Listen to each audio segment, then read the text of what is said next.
Goeiedag en van harte welkom bij het Friesland kiest slotdebat voor de provinciale verkiezingen van Juster. Johan Juster massaal sprutsen, stemt, en dat is mooi voor zelfs, wat 60%.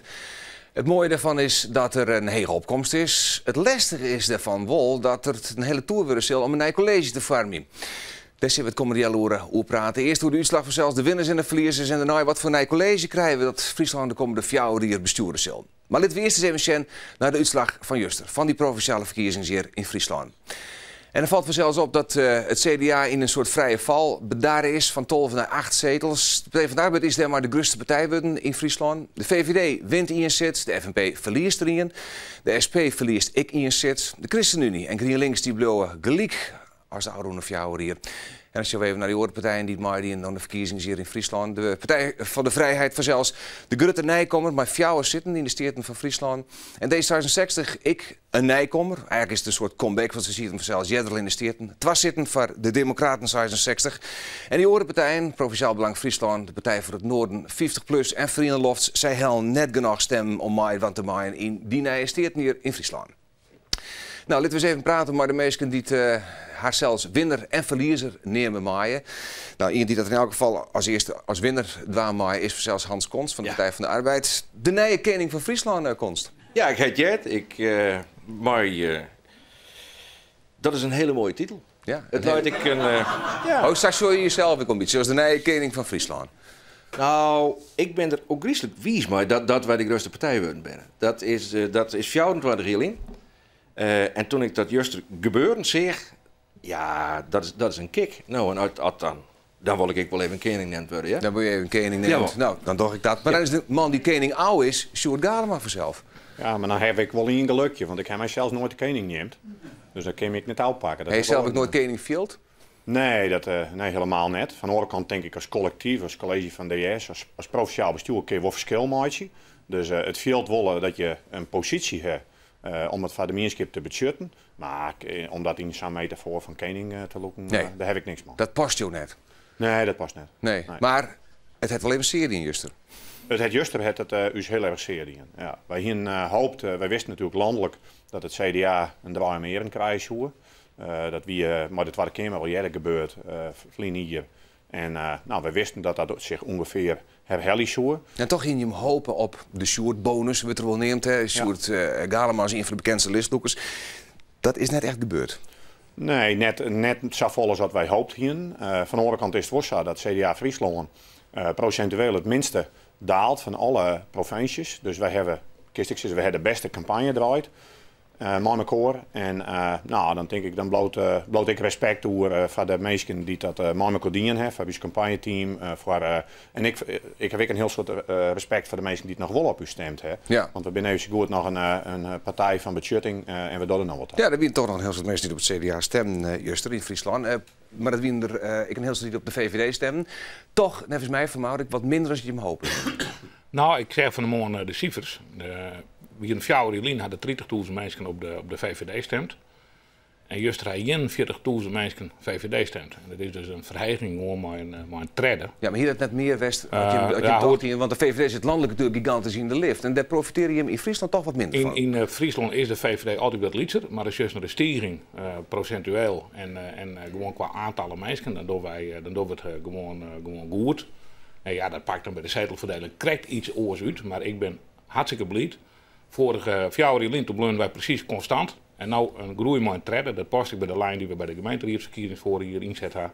En de VVD zit in Friesland en dat vind ik fantastisch. We zitten gewoon in de lift. Ja. Nou, de FNP, die kan het oors als teleursteld zijn aan de Toring. Want je hem verliezen zit. Werd je hem toch ik wat meer hopen krijgen hier. Ja, dat vind je dan ik. Als je dat jaren dat je een zit inleveren moet. Maar we hebben wel tocht van de opkomst weer vrij groot. Ja. En de lijst van hoor. En net dat we er lijst van hebben, maar het is wel zo dat we het aantal stemmen besjoggen, dat we dus in 2007 weer dat 28.000, goed 28.000 en dat we nu 27.000. Dus we eigenlijk qua stem hebben een lietse 1000 verlen. Ja, maar in de vorige keer hield hij het achteruit, hè? Liep het wel? Nou, hield hij het achteruit bij de gemeenteraadsverkiezingen net, maar nu op dit moment al. Ja. En maar de provincie is het altijd moeilijk. Het is dreig om goed duidelijk te maken wat voor partij dat wij binnen. Wij binnen een regionale partij. Wij binnen de grootste regionale partij. Je bent de enigste echte provinciale Nederland. partij. Je bent de enigste echte provinciale partij. Je bent de grootste provinciale partij van Nederland. En toch slaag je er net in om dat goed voor het voetlicht te brengen. Nou, dat is ook heel moeilijk om dat voor het voetlicht te brengen. Want ik herinner me de mailtjes nog wel correct van tevoren. Die dan, ik zei ze van, als we hem nou stemmen, stem je hem dan voor of zie je het kabinet. Dus Ja. dat zit heel bot in deze campagne. Maar dat is natuurlijk het punt. Wij zullen de FNP-aansters bij de Eerste Kamerverkiezingen op stemmen. Wij stemmen jou op de OSF? Nou, OSF is dus daar zitten wij in vereniging. Hendrik ten Hoeven, dat is je partijgenoot. Maar die partij komt net meer waarom in de Eerste Kamer, staat het nou lijkt. Nee, we moeten dat nog even berekenen, maar ik ben bang dat we net een zit herhalen. Dus de OSF is geen serieuze optie voor je om op te stemmen bij de Eerste Dan, Kamerverkiezingen? als die er net is, kunnen we er net op stemmen. denk ik. Waarom wel?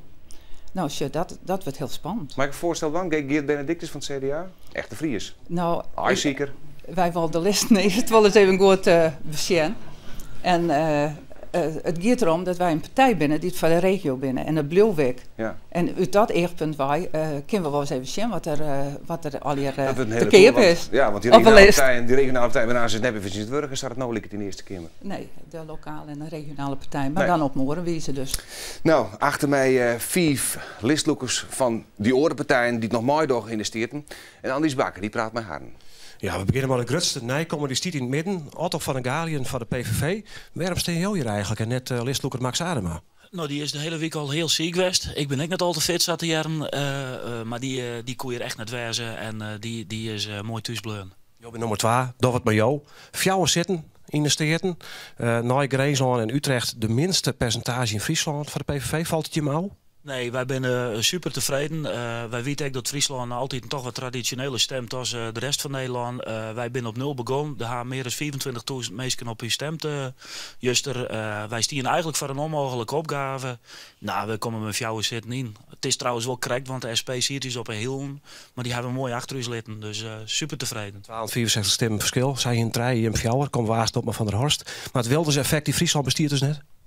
Nou, ik denk dat het natuurlijk besteedt dat wel. Vlak touw. Ik ga je zeggen naar de gemeenteraadsverkiezing, Tweede Kamerverkiezing bedoel ik. Nou, ik heb dat er Maurice de Hond peilt had dat een groot gedeelte van de PVV-kiezers dit net de moeite vonden om stemmen te geven. Nou, dat vind ik wel jammer. Daar hebben we wel last van gewoon. En ik denk dat andere partijen het hartstikke een goed doen in de campagne om het duidelijk te maken. Geven nou een collegepartij, ChristenUnie, landelijk 38 zitten, hebben ze de 15 van Vlen. Maar in Friesland, wat percentage Vlen, maar net zitten. Piet Adema, hoe viel joh?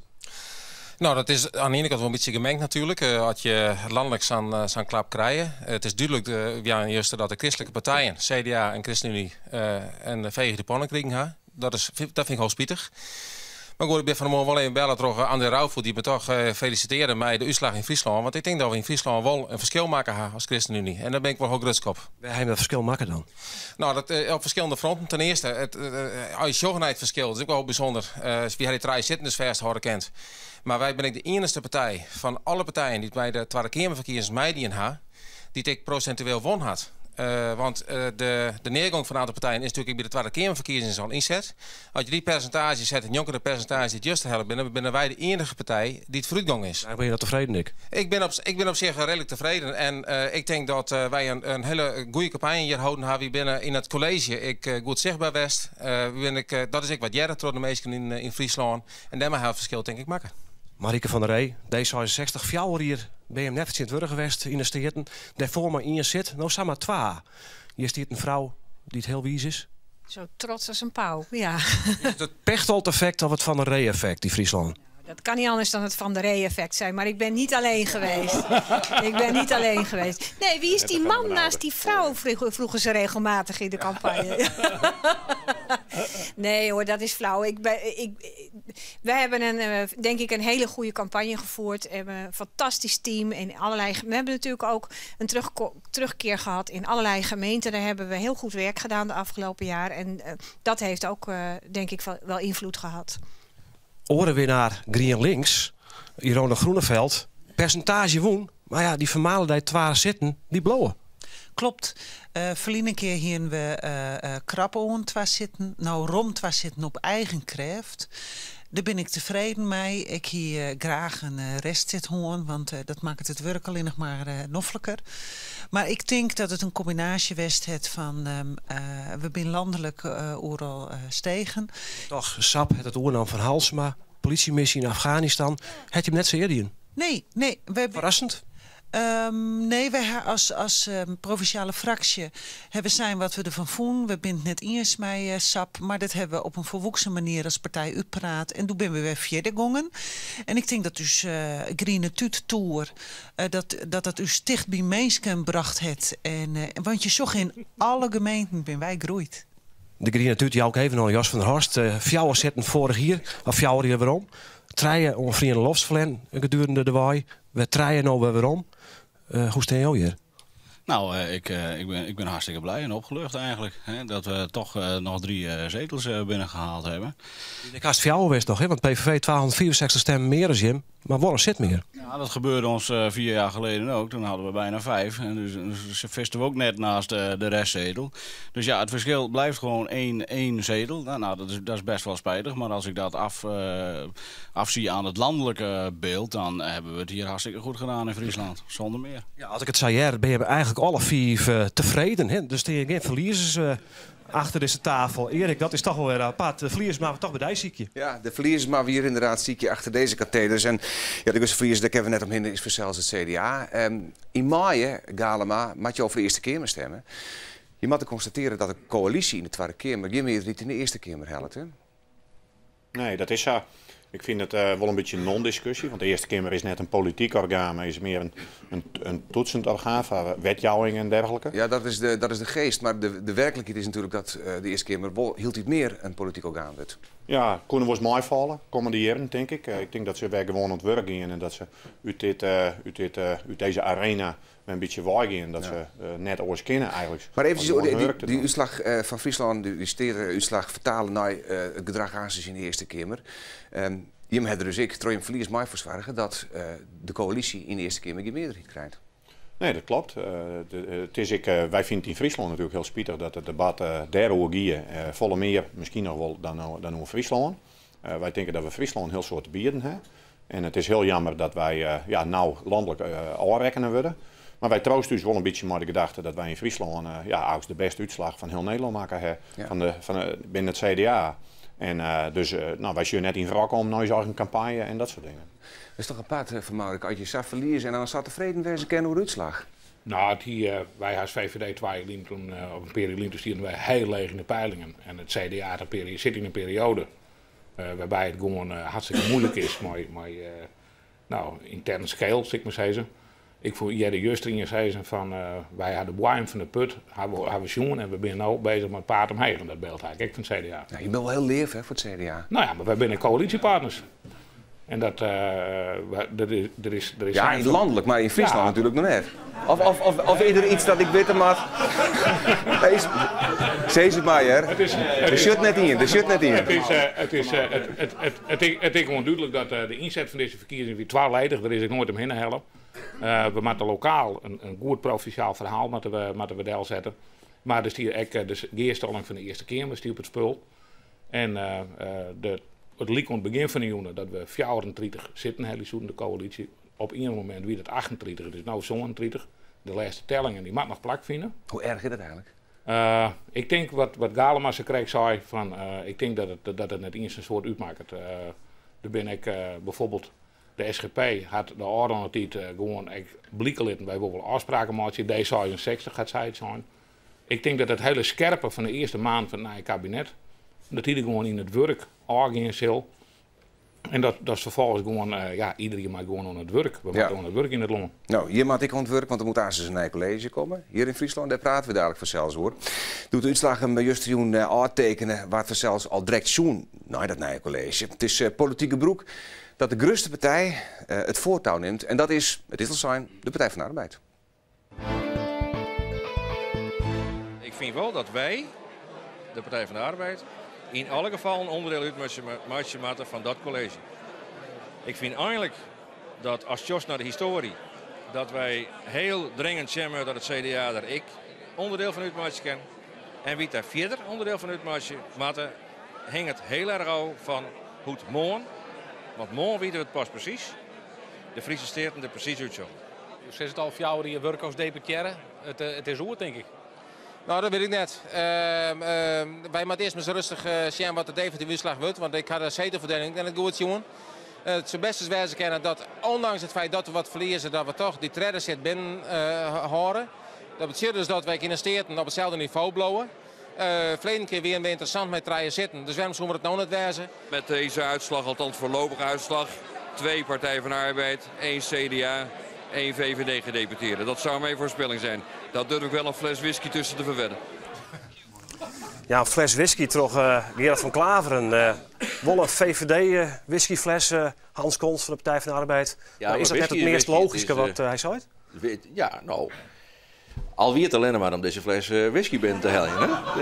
Ja. Het is één van de mogelijkheden die er zijn. Ja, één van de mogelijkheden. Ja. Je zei juist al voor dadelijk naar de uitslag. Ik wil een brede coalitie. Ja. Wat is voor jou dan breed? Is Partij van de Arbeid, CDA, VVD breed genoeg?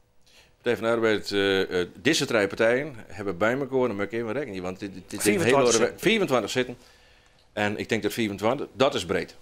Dat is breed genoeg. Is het jouw eerste optie die jou onder ziekjes zullen? Nee, ik wil eigenlijk... Ik ga zijn dat wij vlot van start gaan moeten. En ik het initiatief neem om zo gauw mogelijk een verkenningsfase uitvieren te laten.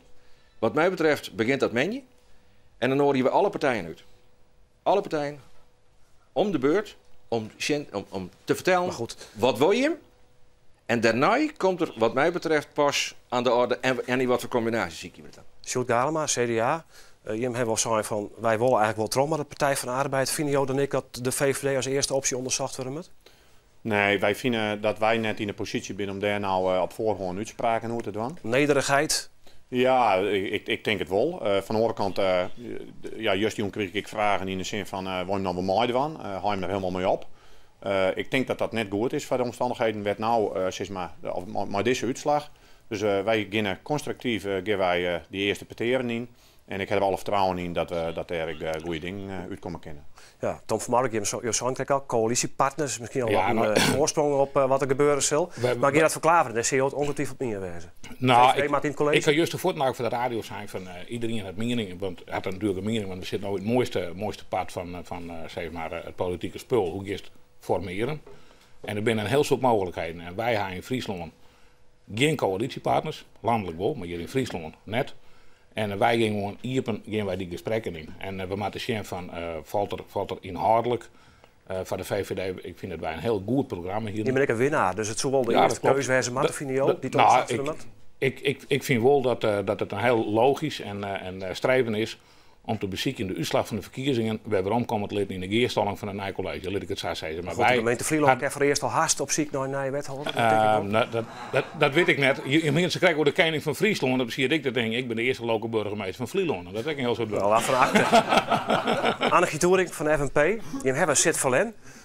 Zorg je van jezelf nog een rol in die collegevorming? Zou er bijvoorbeeld ik nog een optie wijzen kennen, maar Partij van de Arbeid, misschien CDA, FNP en dan nog een partij erbij? Nou, ik denk dat er een heel soort opties binnen, maar wij vinden als FNP dat er een goed bestuur komen maakt voor Friesland en voor de mensen. Dat wil wel even. Dat wil wel ja. Maar hoe is je daar gaan we wel vanuit. En wij hebben al jong dat wij een goede kandidaat deputaire hebben. Johannes Kramer. Die ik goed voor Friesland werkje kent. Dus stiekem hoop je nog wel dat je uitnodigen wordt om nou ja, je moet altijd hoop houden in het leven, maar ik wil zeggen dat het past dus net om nou te zeggen van zo willen we het. Wij wachten het wel aan. Oren discussie konst is 5 of 4 deputeren. Je hebt al zijn van de met bezuinigen worden. Ja. Het is misschien zuiver om te gaan van 5 naar 4 deputeren. Ja. Gebeurt dat ik? Het is een mogelijkheid die we gewoon onderregen zijn met van hoe we dat kennen. Nou moet ik eerlijk zeggen, ik ben al 2 jaar deputaire en ik denk wel eens altijd maar in je minder moet. Nou, dan moet je er wel balken onder de zinnen, want dat de dagen wat langer worden. Het is een hele droge baan. Aan de andere kant, in Lauwert is het ik ding. In Lauwert ben je van 4 wethouders naar 4 te gaan. En het functioneert nog heel tijd, dus het kan wel. Ja, dat is hoe die optie van Gerard van Klaveren we waarom komen kennen. Ja, want jou realiseer je ook wel, het CDA hield die 2 deputeren. Dat is misschien te vol van goeie nou? Nou, dat is een van de vragen die werd nou inderdaad het antwoord op komen moet. Ik denk dat er hoe zou je dat, een beetje respect wijzen moet voor de zitten die erachter zitten. En wij gaan de komende dagen mooi eens naar je kandidaten, want wij zijn nog net in fractie bij West. Maar in blauwe nederig, in zo'n optie van je wijze, in deputair? Nee, wij gaan voor evenwicht. Er moet toch in de zin van afspiegeling met er een beetje logica in zitten. Maar van de andere kant, wij weten dat wij de verkiezingen verlen hebben en dat de Partij van de Arbeid voortouw neemt. Dus we zijn heel benieuwd naar de voorzetten die naar zijn eerste ronde eruit komen. Nou, een paar van die voorzetten zult denk ik wel nou dienen worden op de tafel, of achter de tafel hier achter mij. En Erik Ennema, die leidt dat. Ja, dan maak ik jou zei, als ik hun zei, dan mij op ziet naar werk. Nou, voorlopig in ieder geval zeker nog net. Want zat je weer binnen naar debatteren? Nee. Maar dan zou je weekend, dan hebben we een college het kon zijn. Ja, en dan maar we dan maar eens zien hoe de wereld eruit leidt, ervoor leidt. Waar is reëel? Als ik dit zei, Partij van de Arbeid, CDA, VVD, dat is het nieuwe college. Volgens mij, toch weer de onderhandelingen straks om de onderhandelingstafel. En dan maar straks de uitslag bepaald worden. Wij binnen denk ik als ChristenUnie ben we stabiel blijven bij ons zitten. We hebben een oude of jouw hier zien dat wij regeren kennen in Friesland, zeg maar. Hè, dat wij daar ik stabiel in binnen. En voor de rest, ik sluit ook een beetje goed gaan, maar ik denk dat vooral onder de PvdA nog is om de lijn nu te zetten. En om te komen vaststellen hoe we komen aan het college, hoe dat eruit zien moet. En dat wat wij Nog even dat verhaal van die 4 deputairen dat mogelijk fjouwer wordt. Ken het eigenlijk? Jo, het fjouwer hierin. Nou, Hans, je er ik een beetje om, die balken onder de zinnen. Dat moet ik wel betonbalken wezen, want het is een enorme drokke baan. Als je nee zegt, doe je misschien bij mij, hè? Ja, nee, daar gaat het me niet om. Nee, maar je moet ik weet wat verwisselend lukt op mijn thuissituatie bijvoorbeeld. Dat ligt er net om en ik ben net de enige. En vanuit dat perspectief, je moet er wel weten wat je doet, want het is een ongruselijke mooie baan. Het is een rieke baan. Maar dat is ook een vreselijk drokke baan. En als je echt ontwerpwijze wil voor Friesland, dan moet er ik de nodige woorden in. Politiek, dat is ik 24 woorden dijs. Dus dan moet je ik hoeveel woorden niet stekken. En nou, dan is het best zwier. En dan is jouw deputaire, nou, dat jouwtje wat er waar, ja. Zo, D66 maait dan wel. Je bent een nijkomer in de politiek. Zou je dat leuk vinden? Natuurlijk zou ik dat leuk vinden, ja. Hoe meer invloed je kan hebben om echte resultaten te bereiken, hoe beter. Ja, maar is het reëel dat je maait dan? Ja, waarom niet? Ja, maar ik denk. Bij hem tenminste zitten, misschien. Waar ik vooral heel blij om ben, is dat het niet per definitie om die fles whisky gaat, maar om een open verkenning tussen de partijen. En laten we daar eerst maar eens even naar kijken. Hoe... En een college hoe links, maar je hem erbij, zou dat een optie wezen? Wij sluiten helemaal niemand uit. Op één partij na. Ja, die stiet naast jou. Ja. De Grutte Nijkomen, voor jou zit nog van de je hem toch helemaal net maaien. Dat speeltje, dat collegevorming hiet. Ja, dat is wel heel frappant dat de grootste winnaar bijvoorbeeld al wat boeten spul zetten wordt. En dat is echt wel een teken van de oude politiek, zodat het geen is. En ja, het is jammer. Wij hij hem net genoeg werk van maken, want hoe zie je hem grutter worden? Ja, dus wij zijn echt net groot genoeg, dus wij kunnen echt net roepen dat we mij doen wollen. Dus wat ons betreft, wij buurspost echt nederigheid wat dat betreft. Oh, dan komt dat oude christen van vroeger nog een beetje naar boven.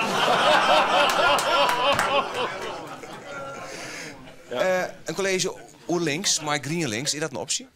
Dat is dus oproep. Door die oproepers? Nou, wij hier een listverbinding met Hans Konst. En ik roep zowel de SP als D66 op om eens te zien dat wij een mooie linkse inbreng hakken bij deze collegeonderhandelingen. Hans Konst jouwt on, ik wil over de inhoud, wil ik beteren vieren. Nou, dan zit er een hele grote kans in. Denkt de SP er ik zou hoor? Nou, wij staan in ieder geval open voor die suggestie. Ja, iedereen is dit oorlog van riepen, dat leuk ook wel. Maar is dat een serieuze, reële optie in de politiek in Friesland om bij een links college te komen? Ja, en waarom niet? Nee, dat vreeg ik jou. Als daar een meerderheid voor is en we kunnen het eens worden, nou, dan prima toch? En dan zul je jezelf als deputair eventueel? Nee, ik heb een hele andere agenda de komende 4 jaar. Maar we hebben vast binnen onze gelederen wel iemand die dat op zich kan nemen. Nou, dan moet ik weten waar. Nou, dat hoor je wel wanneer het er aan toe is. Ik stel dat ik op Jim stemt hier, er gebeuren ook meer gekke dingen in de wereld. Dan weet ik net waar Jim deputaire kandidaat is. Nee, op dit moment niet, nee. Weet je het zelf wel? Ik weet het zelf wel, ja. Maar die naam hou je even geheim? Ja. Werk je bij de politie? Nee, we werken net bij de politie. Maar nog eventjes die fjouwe deputeren. Is dat rjocht aan de bezuinigingstaak die de provincie heeft? Ja, en daar hebben al een lietspeterke oerhoorn. Ik heb de PvdA vregen, stappen je hem net in een college als hij uit 5 deputeren besteedt. Wat zei de Partij van de Arbeid toen? Nou, Jo, kan ik wel even interviewen. Ja, maar die word ik geen rjocht antwoord op, Jaan. Ik denk dat je het roe hamatte. En dat je duidelijk onjamatte waarom je het net dwaanzoen als je dat daar besluiten. Ik vind dat je de plicht hebt om eerst te zien. Ken het mij minder. Je kan wel 4 deputeren hebben, maar dan matte die part-time, denk ik. Ja. Of Ianet Betelli, dat kan natuurlijk altijd. Andries, ik denk dat het interessant is om te jaren. Kon dat nou echt wel 5 of toch fjouwe deputeren? Ja, en ik de uitnodiging om een linkse coalitie te vormen in Konst. Irone Groeneveld van GroenLinks wil dat graag. Is dat voor jou een optie? Nou, ik sluit heel eerlijk zijn, ja, dat is wat een flauw antwoord, maar geen enkele optie uit. Wij vregen alle partijen... Maar joh, hebben we in Holland natuurlijk al het nodige betocht. Als Nijenkees van Friesland. Dus ik die links op. Ja, het is poging. Maar er binnen een heel soort combinaties mogelijk om tot een breed droegen college te komen. En daar is haast... Er binnen haast geen combinaties bij wat ik van CIS dat kennen. Wat jij hebt je eigen voorkeur? En mijn voorkeur heeft een college wat vlot vormd wordt. En wat qua inhoud. Je bent natuurlijk een man van de Partij van de Arbeid. Wil je graag linksom of rechtsom? Of erop midden, dat ken natuurlijk ik. Elk college waarin dat wij, uw programma, zo vol mogelijk uitvieren kennen. Dat is het. Ja, je hebt natuurlijk al eens een keer zijn. Ik ken eigenlijk net zo goed maar die SP door de bocht. Houdt dat jou nog zin? Nee, wat ik signed heb is dat die SP, de oude PRI, deze periode, vorige periode, uiteindelijk blijft er altijd maar één steerteleerd oer. Dat is de oude keer geweest, ja. Nee, maar dat keer daarvoor ik, hè? Want toen gingen ze... Dat is jouw instabiliteit bij die partij? Dat houdt jou het zin? Ik wil echt de zekerheid hebben dat je met een partner in zee gaat, weet je op rekening kennen voor jou heel lang.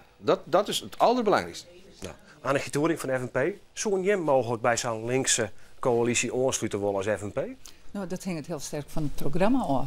Want ik vind deze discussie een beetje verkeerd. Als je zegt dat het nog 4 of 4 worden, want uit die kant maakt je ook geen college. En ik denk dat wij het zorgen vanuit het programma. Verder zijn wij dus bewust dat wij de 4e partij zijn in deze provincie. Ja. Nou, zoals VVD, Tom van Mark, je hoort je wat stil. Je denkt van, oh, dan maakt dan of jou die terug als wethouder in Vlieland. Nou. Wat vind je? Is die linker flank, moet ze dat gewoon net onderzoeken? Ik woon bij NEC. Ik vind de suggestie van Irone Groeneveld, die vind ik gewoon verrassend. Die ik er net jette. Maar hij is toch te krijgen met 3 partijen. Kies ik afvragen van als juist wat de kiezer nou precies wil. Of waar de juiste verstemd had. Van, komt dat dan weer waarom in de geerstalling van het college? Hoe stabiel is het? Sporen de doellijnen een beetje bij elkaar. Wat is de object waar we verstaan? Ik heb de juster. Hans Kons voor het eerst zei ze we maar 24 miljoen euro bezuinigen. Dat er voor de radio zijn. Ja. Op het moment dat ze van oké, we pakken die 24 miljoen euro. Hoe gaan we daarmee om? Nou ja, daar komt van hele ingriepende discussies te staan. Ja, en daar wil je ook graag een mooi werk eens weten. Nou ja, en Jo, Kalema? Ik heb er eigenlijk wel respect voor dat Joop probeert om dat Jood al te regelen. Maar dat gaat net slag in, denk ik. Ik denk, juist er is de iPass line en de keeper moet er eerst maar even op te breeden. En dat neemt gewoon even tier bakken. Jo, heb geluk, we moeten ophouden, Kalema. Je komt hier goed met wij. Erik, probeer aan de aankomen. Van misschien wel van debatteren en televisie- en radioprogramma's. Ja, nou maar blikken hoe het komt. Consult 6 weken, dus we hopen dat het gauw is. Hè? Nou ja, hoe dan ik, ontzafir, deze Friesland kiest slotdebat. We hebben 14 dagen lang de campagne en de verkiezingen voor zelfs volgen. Op radio, televisie en internet. We volgen natuurlijk die collegeonderhandelingen en ik. Maar van nou, vanuit namen van de hele ploeg, bedankt voor het zien en nog een hele mooie joen. Tot ziens.